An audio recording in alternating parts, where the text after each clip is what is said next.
C'est comme un paquebot, il faut le lancer et ça prend du temps. Et au début, ça ne va pas très vite, mais après, une fois que c'est parti, ça continue et ça s'arrête pas. Voilà. Donc l'objectif, l'idéal, il reste toujours 100%. On ne sait pas encore quand est-ce qu'on va y arriver, en tout cas à Dijon, mais petit à petit, on en a pris le chemin.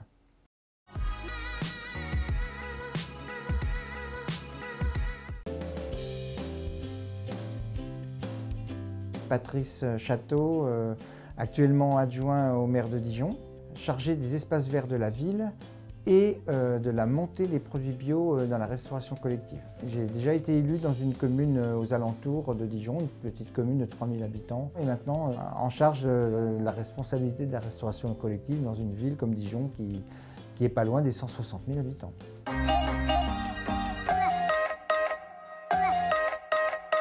C'est déjà les volumes. Parce que la ville produit chaque jour près de 8000 repas, donc vous imaginez les quantités très importantes de produits nécessaires. Ensuite, les autres obstacles, c'est que le fait que notre cuisine centrale ne dispose pas d'un outil d'épluchage, ce qu'on appelle une légumerie. Donc la cuisine centrale qui travaille en liaison froide, c'est une unité qu'on peut appeler semi-industrielle de production de repas. Et donc elle ne peut pas accueillir les légumes directement en provenance du producteur.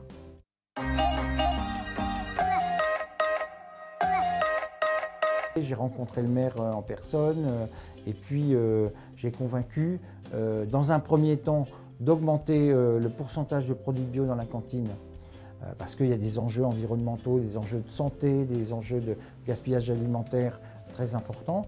Et puis dans un deuxième temps, je l'ai persuadé de la pertinence de soutenir un projet de légumerie sur notre territoire. Et il se trouve que quasiment au même moment, il y a un porteur de projet d'une légumerie sur ce même territoire dans le cadre d'un projet d'économie sociale et solidaire qui est venu voir le maire en lui disant ben voilà, moi j'ai un projet.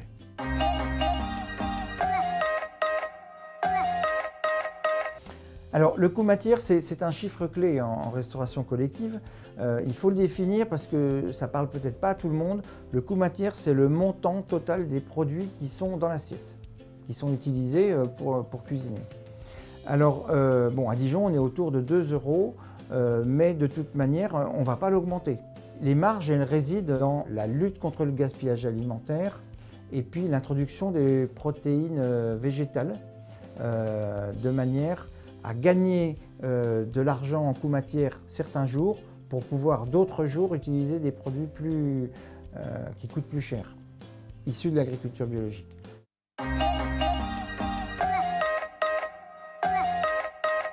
Suite à un débat, on a fixé des objectifs précis. C'était 15% en 2017. Nous sommes en 2017 et nous aurons les 15%. C'est quasiment acquis.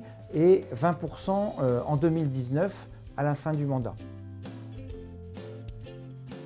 Alors après, évidemment, 20% c'est à la fois beaucoup et très peu.